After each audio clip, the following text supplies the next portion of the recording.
countries. South Korea is now America's #1 source of foreign direct investment. And this is really worth reflecting on, because foreign direct investment may be the best measure of trust and confidence, because you don't make these investments unless you believe in the future of the country that you're making the investments in. So it's a powerful gauge of the confidence that South Korea has in the United States. And more broadly, we are the #1 recipient of foreign direct investment in the world. Again, a very powerful indicator of the way the world sees the United States.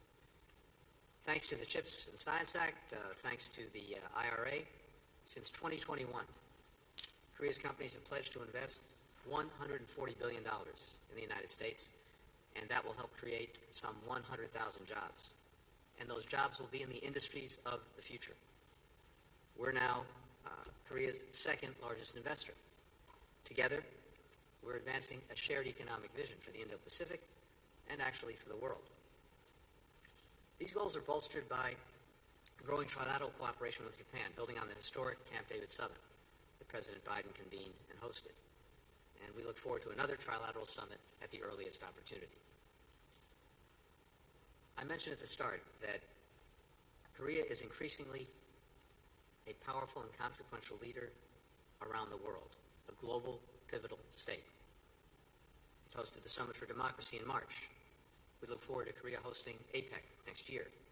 And together, we are working to uphold the rules-based international order, the UN, right now in the Security Council, where Korea is a member. Our alliance is continuing to do what it does best, which is deliver real results for our people, real benefits for Americans and for Koreans, and we're grateful for the strong bipartisan support that we enjoy in Congress for the alliance. President Yoon has said that the United States and Korea are marching together toward the future. Today, it's another reflection of the work that we're doing together, the fact that we are joined together in building a better, more secure, more prosperous future for all of our people. Thank you. Lloyd. Mr. Cho. Oh, Mr. Cho, you're right. Thank you. Thank you, Tony. 먼저 오늘 제2차 한미 외교국방장관 회의를 First of 주최하고 all, I would like to 우리 extend 대표단을 my sincere 깍듯하게 관대해 gratitude 주신 to Secretaries 블링컨 Blinken and 국무장관과 Austin 오스틴 for co-hosting 국방장관에게 감사의 the 말씀을 sixth 드립니다. Broad U.S. Foreign and 지정학적 Defense Ministers 대전환기를 meeting 맞아 today and warmly 지역 및 welcoming the 글로벌 Korean 안보 위협이 delegation. 갈수록 In this 심화되고 time of 있는 geopolitical 엄중한 안보 transformation, 상황 where 속에서 regional and global 양국의 security 외교 threats are 국방장관이 ever 함께 모여 increasing, 공동의 대응 causing 방안을 grave 논의한 security 것은 landscape, 매우 our two 의미 있고 nations' foreign and defense 시의적절한 ministers have come 것이었다고 together 생각합니다. and discussed joint 우리는 오늘 responses, 회의에서 which was an 한반도 extremely 문제와 meaningful and 동맹 timely 강화 endeavor. 방안 그리고 In 지역 today's 및 meeting, we 글로벌 이슈에 addressed 관해 the Korean Peninsula 포괄적이고 matters, 심도 ways 있는 to 협의를 갖고 strengthen the 이를 alliance, 토대로 as well as 공동 regional 성명에 and global issues 합의하였습니다. by having 특히 comprehensive and 최근 in-depth 북한이 러시아 discussions, 파병을 based on 포함한 which we 러북 agreed on 군사 a joint 협력이 statement. 다수의 The 유엔 안보리 결의에 DPRK's 대한 troops dispatch 명백한 included 위반임을 its military 재확인하고 cooperation with Russia 가장 is a 강력한 clear 언어로 violation of 이를 the UN 비탄하였으며 Security Council resolutions. 북한군 파병을 Reaffirming this, 포함한 we condemned it in the 일체의 불법 strongest 군사 language 협력을 possible and 즉각 called for an 중단할 immediate 것을 stop 강력히 to such 촉구하였습니다. dispatch and all other 북한군의 illegal 파병은 military 러시아의 cooperation. 불법 우크라이나 The 침략 DPRK's 전쟁을 troop 더욱 dispatch will further 지연시킬 뿐만 prolong 아니라 Russia's illegal war 한반도는 of 물론 aggression against 유럽 지역의 Ukraine 평화 and 안보에 place 대한 not only the 중대한 Korean 위협이라는 Peninsula 데 but also 견해를 Europe's 같이 하고 peace and security 향후 긴밀한 under 정보 a grave 공유와 threat. 공조를 A view 바탕으로 that we share. 상황 전개에 Going 따른 forward, based 필요한 on 대응 close information 조치를 sharing 취해 and coordination, 나가기로 합의하였습니다. as circumstances 우리는 evolve, we 북한의 agreed 완전한 비핵화 to take 목표를 necessary measures 재확인하고 accordingly. 북한의 We 지속적이고 reaffirmed the 불법적인 goal 미사일 of complete 도발과 denuclearization of the WMD 개발을 DPRK, 강력히 its ongoing 비탄하였습니다. illegal missile 특히 provocations 우리는 and nuclear 어제 and 북한의 WMD 장거리 developments 탄도미사일 were strongly 발사가 condemned. 한반도와 Especially 국제사회의 평화 the 안정에 심각한 DPRK's 위협이자 launch of a 유엔 안보리 long-range 결의에 missile 대한 yesterday 중대한 위반임을 was a 지적하고 grave 이를 violation of the 강력히 UN 비탄하였습니다. Security Council resolutions 우리는 and 북한의 a threat 상습적인 to the 안보리 Korean 결의 Peninsula 위반 and the 행위에 world. 대북 제재 조치가 To address the 보다 DPRK's 강력하고 habitual 실효적으로 이행될 수 있도록 violations of the UN 국제사회의 Security Council 협력을 resolutions and 지속해 ensure strong and 나가기로 effective 했습니다. enforcement of 이와 North 관련 Korean sanctions, 한미 양국은 we are resolved to 새로운 안보리 continue our 대북 제재 partnership 이행 with 감시 the international 메커니즘인 community 다국적 to 제재 ensure 모니터링 its 팀 nuclear and missile MSMT development 출범을 become not a 환영하고 strategic 국제사회의 대북 제재 asset, 이행을 계속 but a 견인하기 위해 liability to the 긴밀히 DPRK. 공조해 나가기로 Active 하였습니다. diplomatic endeavors will be 한미는 made to this end. 북한의 And 미사일이 also, our two 북한에게 countries 전략적 welcome the 자산이 launch 아니라 of a new 부채가 mechanism to 되도록 monitor the 계속 UNSC 적극적인 노력을 sanctions implementation 기울여 against the 나가기로 하였습니다. DPRK. the 우리는 multilateral 윤석열 sanctions 대통령의 monitoring 8.15 team. 통일 독트린에 대해서도 협의를 We also 가졌으며 had discussions on 미국은 President 자유, Yong 평화, Yeol's August 번영의 통일 15th 한반도 Unification 실현을 위한 Doctrine 윤 and for his 대통령의 vision 비전에 of 대한 realizing 지지를 a free, peaceful, and 재확인하였습니다. prosperous Korean Peninsula 우리는 that 또한 can be unified. 작년 The 4월 U.S. 윤 대통령 reiterated 국빈 its 방미 시 support. 발표된 Last 역사적인 April, 워싱턴 President 선언의 Yoon's 후속 state 조치를 visit to 통해 the U.S. 가일층 unveiled 강화된 the historic 확장 Washington 억제 협력을 Declaration. 기반으로 Its 핵 follow-up 기반 measures 동맹을 have further 흔들림 없이 strengthened extended 발전시켜 deterrence 나가기로 cooperation, 하였습니다. based on which we 미국은 also agreed to 한국에 대한 steadfastly 확고한 develop a 확장 억제 nuclear-based 공약을 alliance. 재확인하였으며 The U.S. reaffirmed 양국은 its 한국에 unwavering 대한 extended 북한의 deterrence 어떠한 commitment 핵 to 공격에 the 대해서도 ROC. Any nuclear 적극적이고 attacks on the ROC by 압도적이며 the DPRK 결정적인 조치로 will be 대응할 met with a 것임을 swift, 분명히 overwhelming, 하였습니다. and decisive 우리는 response. 한미 We made 상호 it 방위 clear. 조약이 우주 We 사이버 영역에도 confirmed that the 적용됨을 ROC-US Mutual 확인하고 Defense Treaty 우주 사이버 extends to space 공간에서의 and 억제를 cyberspace 더욱 domains 강화해 as well. 나가기로 하였습니다. Deterrence in 또한 these areas 국방, will 과학 be 기술 further 및 bolstered 방산 as 협력을 we 강화해 agreed.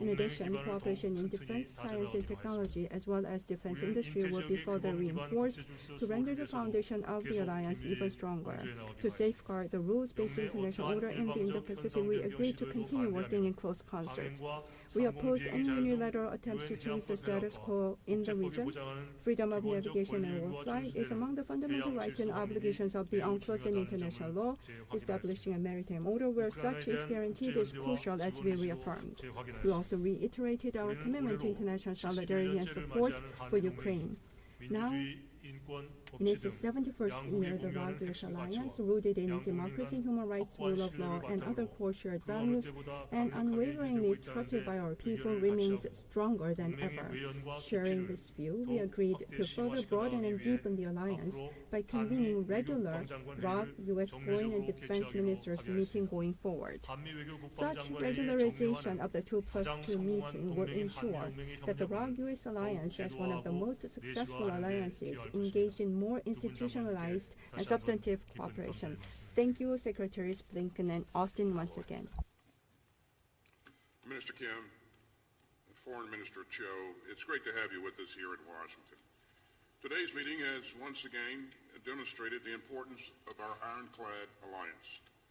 Yesterday, Minister Kim and I discussed ways to strengthen our alliance's combined defense posture.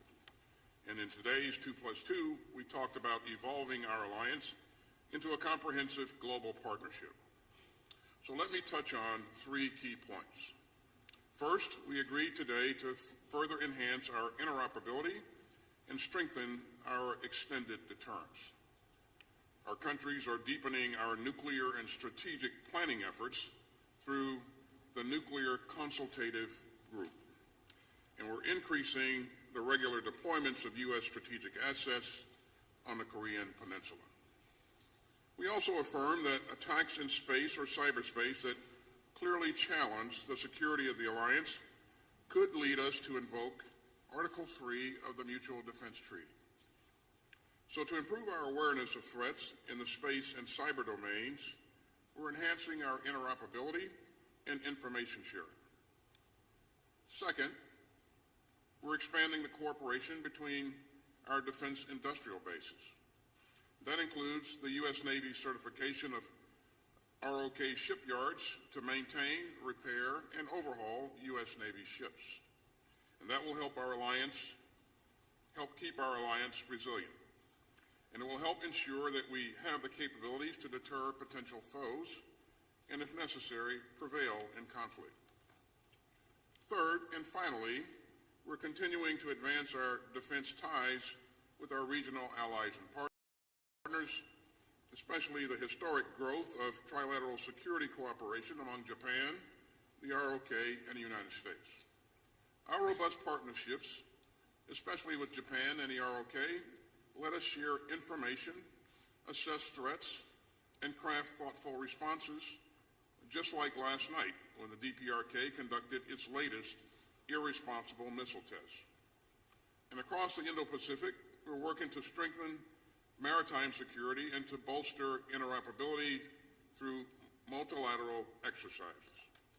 And we're helping to build up the capacity of our partner countries to tackle shared security challenges. We also recognize the profound links between Indo-Pacific security and Euro-Atlantic security. As you know, we now assess that North Korea has sent around 10,000 of its soldiers to train in eastern Russia. And as Secretary of State pointed out earlier, our most recent information indicates that about 8,000 of those DPRK soldiers are now in the Kursk Oblast. Now, we've not yet seen these soldiers deploy into combat against Ukraine's forces, but we expect that these North Korean soldiers will join the fight against Ukraine in the coming days. Our assessment is that Putin's forces have trained these North Korean soldiers in artillery operations, UAV operations, and basic infantry operations, including trench clearing. The Kremlin has also provided these DPRK troops with Russian uniforms and equipment. And all of that strongly indicates that Russia intends to use these foreign forces in frontline operations in its war of choice against Ukraine. And make no mistake, if these North Korean troops engage in combat or combat support operations against Ukraine, they would make themselves legitimate military targets. So we are consulting closely with our allies and partners in other countries in the region on these reckless developments and on our response. As I discussed last week in Kyiv, Ukraine's military continues to perform admirably on the battlefield, and Putin's forces have suffered serious losses. In recent months, Ukrainian forces have caused more than 1,200 Russian casualties per day, more than at any other time during Putin's war. And by tin-cupping to North Korea for manpower, Putin is showing the world another clear sign of weakness. The Kremlin's North Korean gambit just underscores how badly Putin's war has gone and how much trouble he's in. This is the first time in more than a century that Russia has welcomed foreign troops onto its own soil. As Secretary Blinken noted, a permanent member of the UN Security Council is violating Security Council resolutions that it agreed to. So at the direction of the President, the United States will continue to surge security assistance to Ukraine, and so will our allies and partners in the Ukraine Defense Contact Group. That includes artillery and air defense, armored vehicles, munitions, and other crucial capabilities. The United States will announce additional security assistance for Ukraine in the coming days. And in our meetings yesterday and today, we discussed with our ROK allies how we're going to work together with our allies and partners to respond to this dangerous and destabilizing escalation. We're also closely tracking other bullying by the DPRK, Russia, and the People's Republic of China. And that's why the United States and the ROK are working so closely with our partners to stand up to coercive destabilizing actions in both the Indo-Pacific and the Euro-Atlantic. Our work together is central to ensuring peace and stability and to enhancing deterrence. Foreign Minister Cho and Minister Kim, thanks for your leadership and your commitment to this proud alliance. Minister Kim, over to you.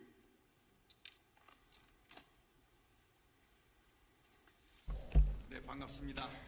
Good afternoon. I am the Minister of National Defense of the Republic of Korea. First, I'd like to thank Secretary of State Blinken and Secretary of Defense Austin for hosting the raucous Foreign and Defense Ministerial and for your warm reception of the Korean delegation. The international community today is faced with complex challenges which threaten peace and security, and we are in the most stern security environment since the Cold War. It is at this time that the raucous foreign and defense ministers have gathered together to discuss raucous alliance development and various issues on regional peace and security, which is very timely and significant. At the meeting, we agreed that the raucous alliance is the core pillar of peace, security, and prosperity of the Korean Peninsula and the Indo-Pacific region, and we agreed to strengthen cooperation as global comprehensive strategic alliance. On North Korea's ICBM launch yesterday, we denounced this with one voice and urged North Korea to abide by the UN Security Council resolutions. Also, on the escalating North Korean nuclear and missile threats, we agreed to continuously strengthen cooperation on deterrence and response. On North Korea's deployment of troops to Russia and illegal military cooperation with Russia, we denounced this with strong words and strongly urged the immediate withdrawal of North Korean troops. We have completed the joint guidelines in last July, and thus uplifting the Raucous alliance into a nuclear-based alliance in name and substance. We reconfirmed our common goal of the complete denuclearization of North Korea, and based on historic joint guidelines, we agreed to continuously strengthen the implementation of extended deterrence. The U.S. reconfirmed the strong commitment to use full-scope military capabilities to provide extended deterrence to the Republic of Korea. We confirmed that the scope of the Mutual Defense Treaty applies to space and cyber domains and agreed to strengthen cooperation in space and cyber domains. To respond to new challenges, including global supply chain crises and advanced technology competition, we concurred that we need to evolve into a science and technology alliance and agreed to strengthen cooperation in defense industry and defense science and technology. We concurred on the importance of upholding rules-based international order in the region and on enhancing cooperation with other value-sharing countries. In particular, we agreed to strengthen ROK-US-Japan security cooperation, and based on our Indo-Pacific strategies, we agreed to expand cooperation with the ASEAN and Pacific Island nations. And in new areas of cooperation, such as AUKUS Pillar 2, we have agreed to create synergy. The meeting today, we assessed, is a cornerstone for developing the ROK-US alliance into a global, comprehensive strategic alliance. And we will closely cooperate for peace, security, and prosperity on the Korean Peninsula and in the region. 같이 갑시다. We go together. Thank you.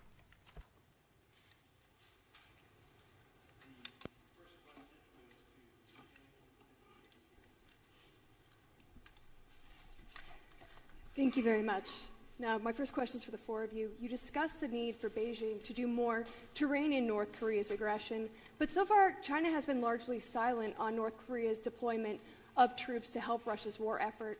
What do you make of this silence? What do you want to see? What specific steps would you like to see happen next? And is now the time for South Korea to supply offensive arms to Ukraine? And then over to the Middle East, if I may, Secretary Austin, Secretary Blinken, do you see a Lebanon ceasefire deal coming together? Is that on the horizon?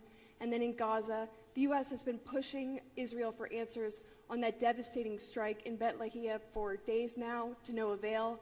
Also, the letter you sent to the Israeli government called for the creation of a new channel on civilian harm incidents by the end of this month.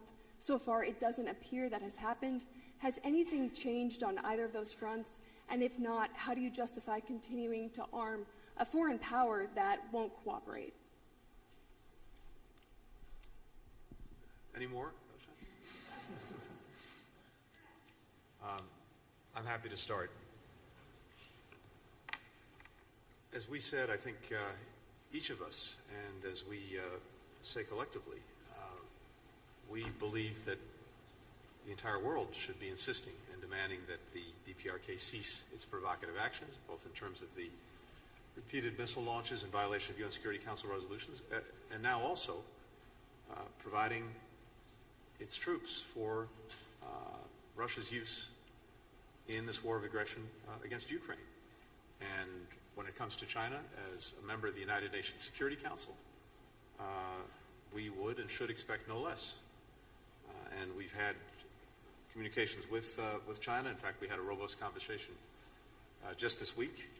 And I think they know well the concerns that we have and the expectations that both in word and deed, they'll use the influence that they have to work to curb these activities. So we'll see if they take action. But I think this is a demand signal that's coming not just from us, but from countries around the world that see what the DPRK is doing, both in the immediate region on the Korean Peninsula, but also what it's doing in Europe.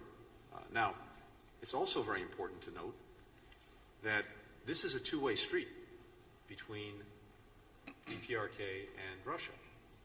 We're seeing what DPRK is providing to Russia in terms of troops. We're very focused on and concerned about what Russia might be doing in order to enhance the DPRK's capacities, its military capacity. That, too, should be of real concern to China because it's profoundly destabilizing in the region. On Lebanon, let me just say that we are working very hard and making progress on reaching understandings of what would be required for the effective implementation of UN Security Council Resolution 1701. This would be the basis of a diplomatic resolution to the crisis. It's important to make sure that we have clarity, both from Lebanon and from Israel, about what would be required under 1701 to get its effective implementation. The withdrawal of Hezbollah forces from the border, the deployment of the Lebanese armed forces, the authorities under which they'd be acting, an appropriate enforcement mechanism. And I can tell you that based on my recent trip to the region, the work that's ongoing right now, we have made good progress on those understandings. We still have more work to do, but that's what's necessary to get us to a diplomatic resolution, including through a ceasefire. And with regard to Gaza, I can tell you a couple of things. First, both of us and our teams are tracking very carefully Israel's responsibilities to meet the letter of the law as we sent it jointly to our Israeli counterparts with regard to the provision of humanitarian assistance. And there's been real progress, but insufficient, and we're working on a daily basis to make sure that Israel does what it must do to ensure that this assistance gets to people who need it inside of Gaza. It's not enough to get trucks to Gaza. It's vital that what they bring with them can get distributed effectively inside of Gaza. And one other thing on this very quickly. One of the things that has been successful in recent months was the polio vaccination campaign for hundreds of thousands of Palestinian children in Gaza. But in order for that campaign to be concluded, we have to complete a second round of vaccinations. And these vaccinations have to happen within a certain period of time from the first round of vaccinations. It is urgent that this be completed in the days ahead, and we're looking to Israel to facilitate that action. And then finally, sorry for going on so long, for many months Israel's made clear that the strategic objectives that it had in Gaza in making sure that October 7th and the horrors of October 7th could never happen again were the effective dismantlement of Hamas's military capacity, its organized military capacity, and the elimination of the leaders who were responsible for October 7th. So, both of those goals have been achieved. And the focus now must be on ending the war, and in the meanwhile, making sure that people who need the assistance for food, for medicine, and other basic humanitarian needs get the assistance that they need. So with respect to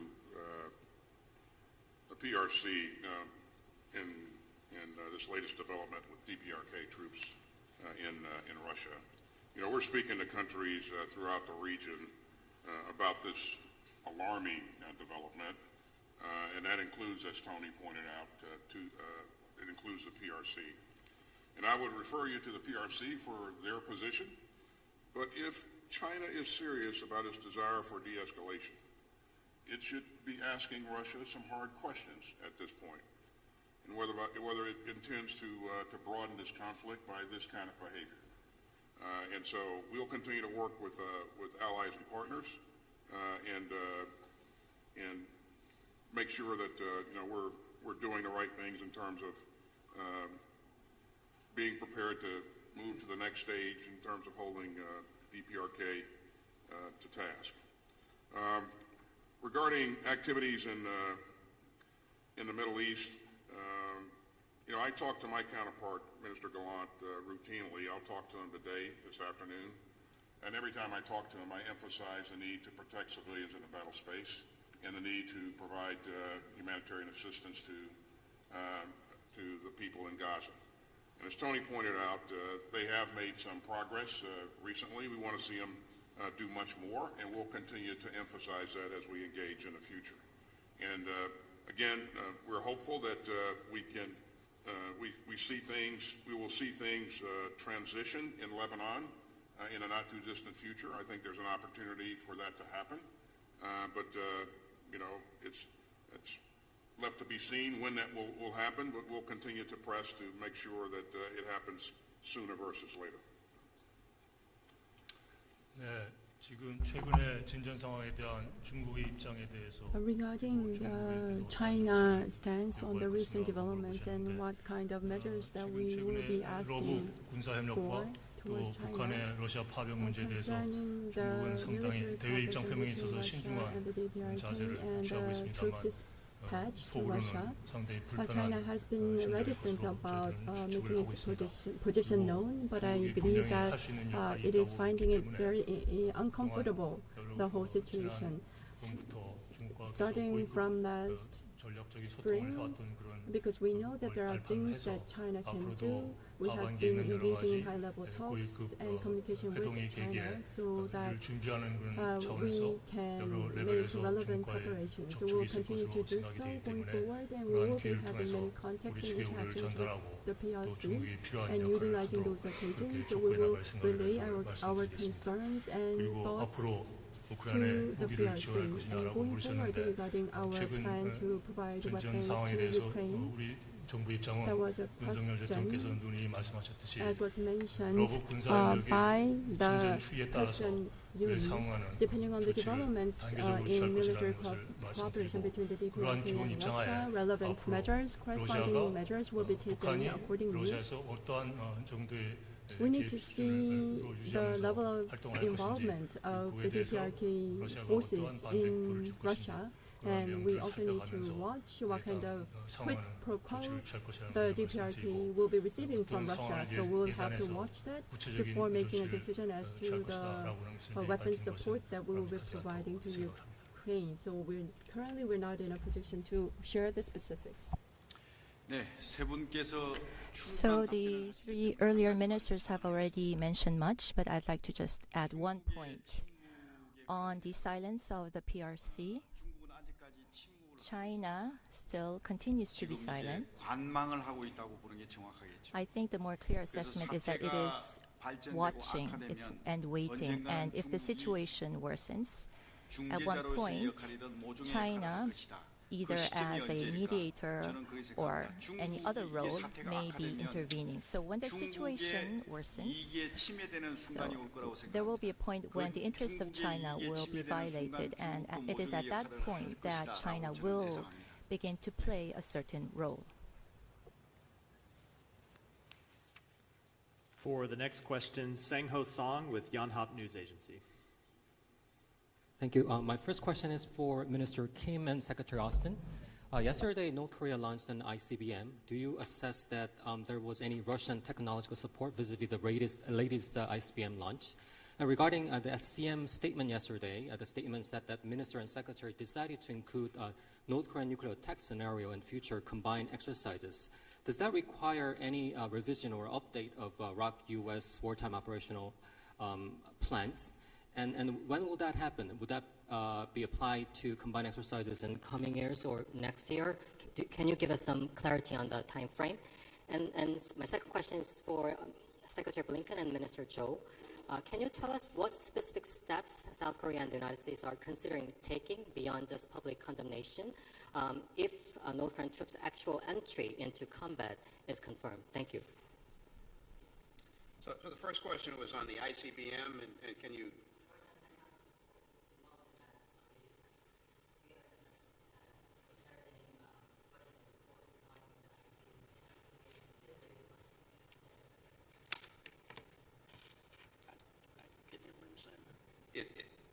Do you have any assessment indicating that there was any Russian technological support regarding the ICBM launch this week? Thank you. At this point, it's very early in our assessment phase, and we don't see any indication at this point that there was Russian involvement, but again, we'll continue to work with our partners and our allies in the region to analyze this. But again, let me emphasize how irresponsible this behavior is, and we call upon the DPRK to cease and desist. It's potentially destabilizing, and again, it violates the UN UN sanctions. So, but to answer your question specifically, I don't see any Russian involvement. And your second question was? The second question is regarding the SCM statement yesterday. The statement said that the minister and Secretary Austin decided to include North Korean nuclear attack scenario in a future combined exercises between South Korea and the U.S. militaries. So I'm wondering if that requires a revision of wartime operational plans between South Korea and the United States, and when would that happen? If that's happening maybe next year or in coming years, do you have any time frame for that? Thank you. Well, certainly I won't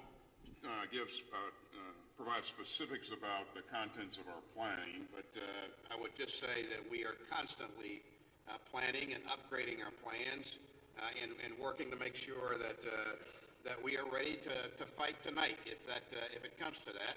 But again, the fact that we continue to increase our interoperability, I think that reassures our allies and partners in the region, and it also serves as a deterrent against anyone who would want to do the unthinkable and try to take on this great alliance.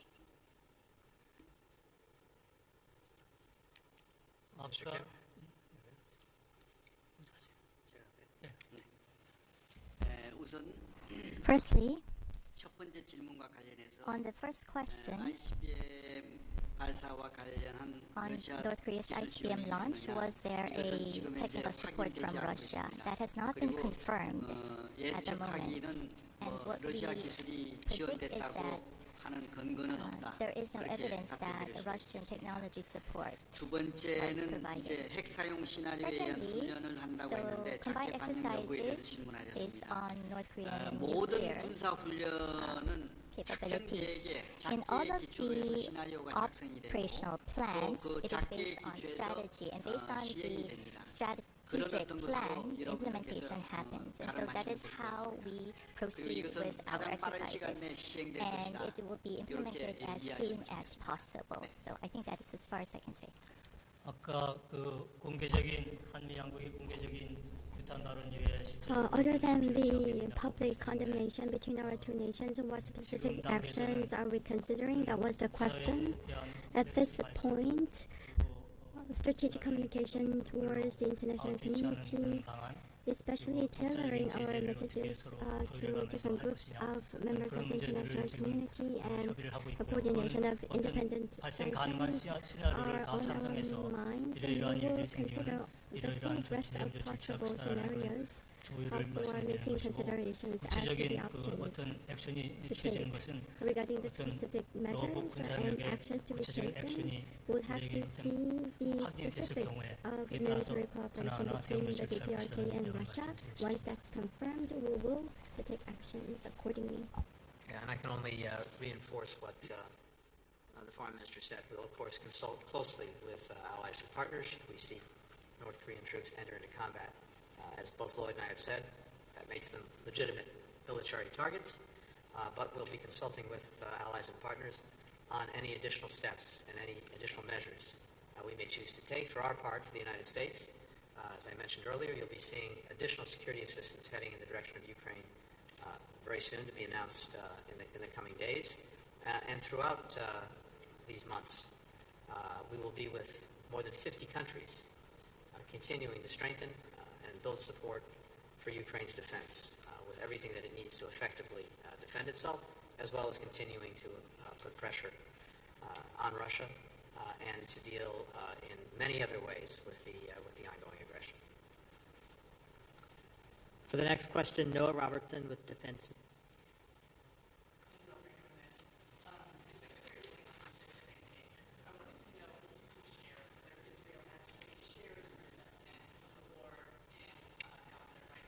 The microphone is not on.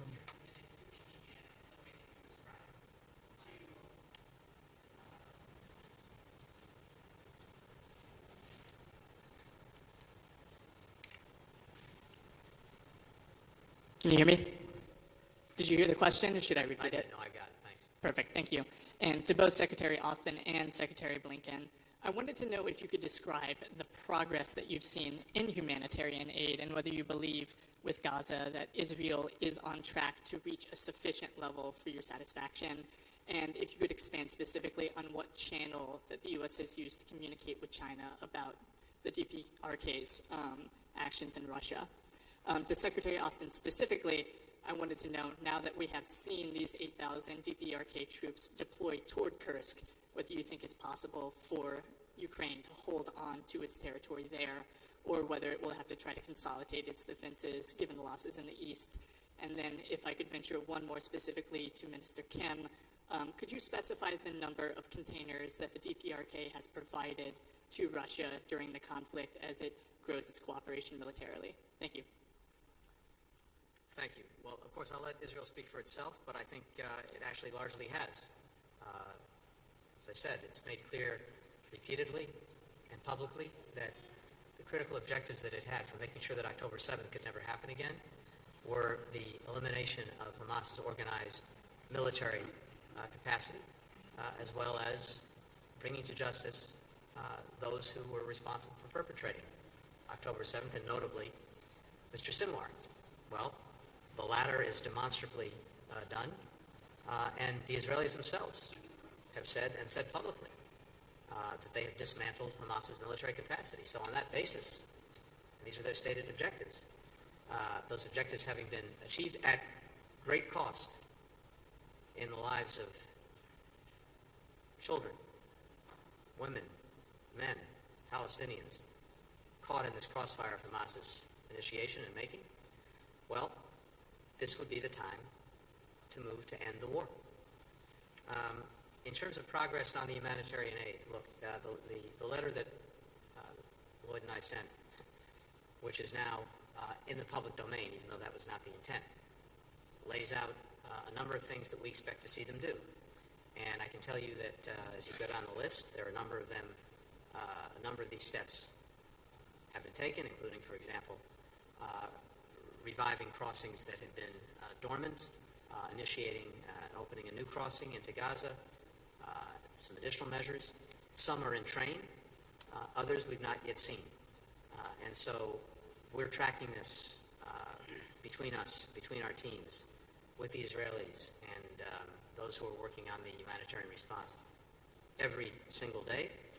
I know, as the Secretary said, he'll be speaking to Defense Minister Gallant, I believe, later today, and I'm sure that will come up. So we're very focused on making sure that the steps that we outlined in the letter are actually taken and implemented and sustained. Because what we've seen in the past is this. We've seen Israel take important steps, for example, this spring, also in response to what the United States said was necessary to improve the humanitarian situation for people in Gaza. And we saw real progress, and then we saw it diminish and then tail off, which is one of the reasons we felt it was so imperative to write to our counterparts and to see action taken on this. In terms of our engagement with China, I mentioned earlier that we had a robust engagement just this week, and what I can tell you is that happens between senior officials in our government, including the State Department, and the Chinese government. Regarding the progress with respect to the delivery of humanitarian assistance, I agree with what Tony has said. We are seeing progress, and we'll continue to watch this on a daily basis, and I'll continue to engage my counterpart and encourage him to pick up the pace. More crossings being opened, more humanitarian assistance going in. We just got to make sure that they increase it even more. The other question you had for me was that based upon the 10,000 troops from the DPRK that have entered the battle space, is it possible for Ukraine to hold on to Kursk? The answer is yes. And if you take a look at what I said earlier in terms of the numbers of casualties that Russia is suffering on a daily basis, some 1,250 or so casualties per day. You do the math on a given month, those are pretty big numbers. And so the number 10,000 kind of pales in comparison to those kinds of casualties. So this 10,000 won't come close to replacing the numbers that the Russians have lost. And again, I think they're at a point now that if they got to go seeking for assistance to a country like the DPRK, then I think they have some problems. But yes, I do believe that they can hold on to the territory if they choose to do that. They do have options. They can do a number of things, but if they choose to do that, they can hold it. So. And just before turning to my colleague, there's one thing I want to make sure that I emphasize as well, because I'd be remiss if I didn't say it. Of course, the other absolute requirement for this war to come to an end is for the hostages to come home. And that includes the 7 Americans. So we're working on that every single day, but that is absolutely necessary, and with every passing day, increasingly urgent.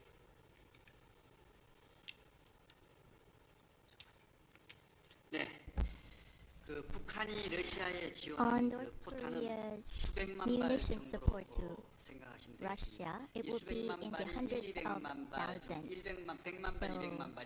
it's not 1 million or 2 million, but it's close to tens of millions of munitions. And missiles will be about 1,000. Over 1,000 missiles have been provided. And for the final question, Min Suk Lee with Chosun Ilbo. Thank you. My first question is to Secretary Austin. Has there been any new U.S. intelligence or assessment of what Russia might offer North Korea in exchange for deploying over 10,000 troops, whether in the form of military aid, advanced weapons technology, or economic support? And to Secretary Blinken, as DPRK's nuclear and missile programs have become increasingly advanced, U.S. officials have been mentioning the interim steps to engage with North Korea, which raised some speculations about whether the U.S. is poised to employ a policy shift. There was no phrase denuclearization in the joint statement released yesterday after the SCM. So is the U.S. moving the focus of its diplomacy from the pursuit of complete denuclearization of the North Korea to one of deterrence? Thanks. 다음은 조태열 장관님, 김용현 장관 두 분께 공통적으로 Next, my question is for Ministers 김 장관님은 전날 SCM 회견에서 북한이 러시아의 전술 핵무기 및 ICBM 보도와 원자력 잠수함 등 첨단 군사 기술을 요구할 가능성이 높다고 하셨습니다. 이런 정황이나 움직임이 실제로 포착되는 게 있는지요?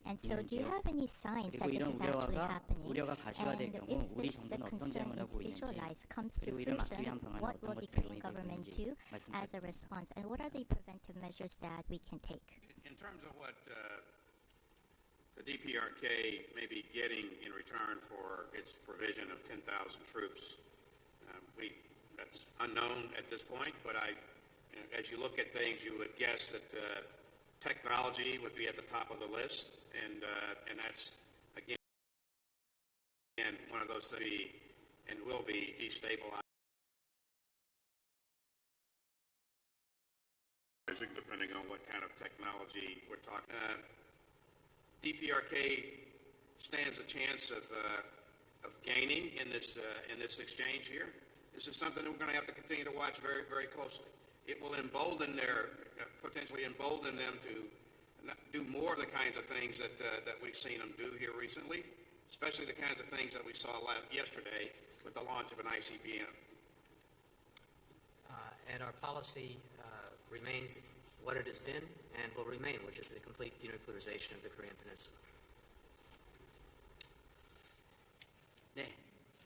On Russian technology transfer to North Korea, as of yet, nothing has been confirmed. It has not been confirmed as a fact, but we are just making predictions about the possibility.